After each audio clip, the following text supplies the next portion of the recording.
All right, good afternoon, everybody. I want to welcome you all out here on this not so bright and sunshiny day. Oh my goodness. Well, that was an appropriate moment. Anyway, I'm delighted to be out here today to unveil and to demonstrate our new pedestrian HAWK signal. For those who don't know, HAWK is an acronym for High Intensity Activated Crosswalk. We're installing these signals that pedestrians actually can activate that will help keep them safe as they cross the streets.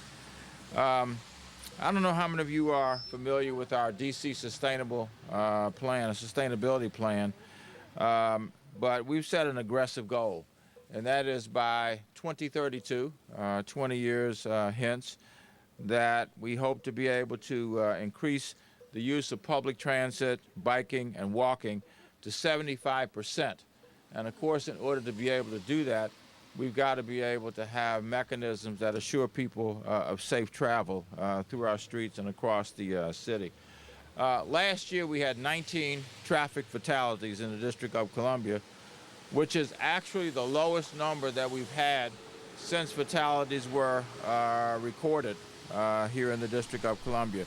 We had 8 pedestrians, which is a tie for the lowest number of pedestrians we've had killed in traffic historically, again, since we've been recording data. So far this year, we're not doing quite as well. We've already had 4 traffic fatalities this year, and also 1 cyclist who has been killed in a traffic accident. The accident that occurred on Florida Avenue, 11th and Florida Avenue Northeast, is unfortunately symbolic of what we've been dealing with. This was a woman who had just left church, New Samaritan Baptist Church, Ruby Whitfield, and she was killed by an allegedly drunk driver who then dragged her down the street and then left the scene of the accident. He was ultimately apprehended and is the principal suspect in that case. We are working to be able to install a HAWK signal there as well. They actually improve safety, the HAWK signals do, and they do it by a use of 21st century technology. They were tested for some time, starting in 2010 by the Federal Highway Administration, and have now been proven to be quite safe. Aside from this location, we also have them at Georgia Avenue and Hemlock Street Northwest, at 16th and Jonquil Street Northwest, which we worked with a group of people there to try to install one of them.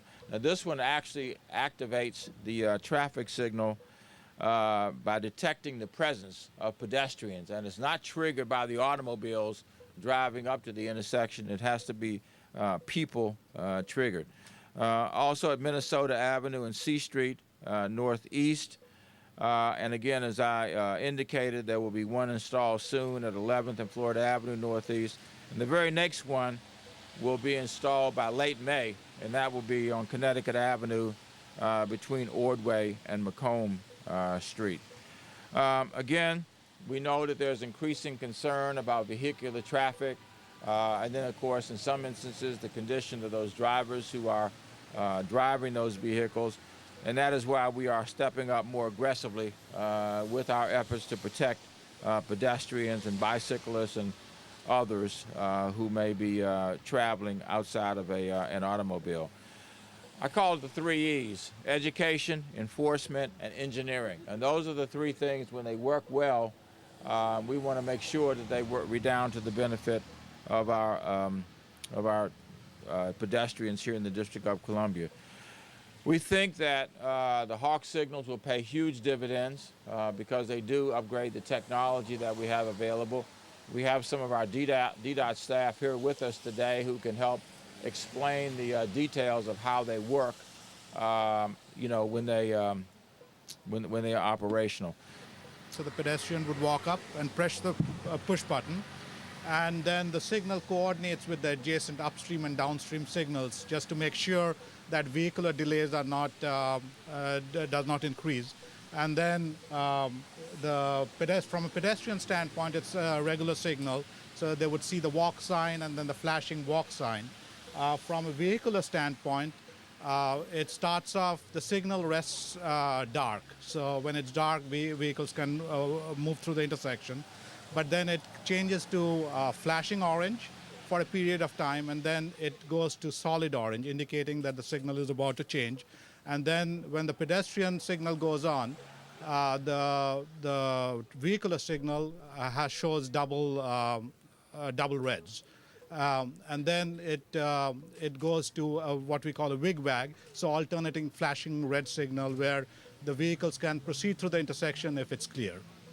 So that's the basic operations, and we know that it's a new kind of operation. So we have reached out to adjacent businesses.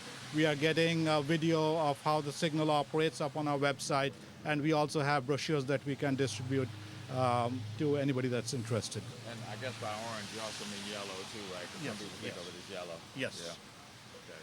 Caution light. Yeah. All right. Are we going to activate one? Yeah. Yeah. Okay.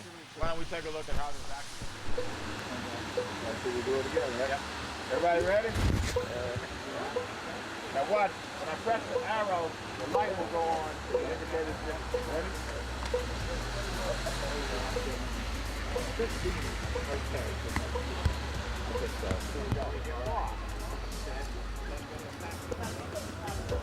Did y'all hear the verbal prompt that said you can walk now? Yeah.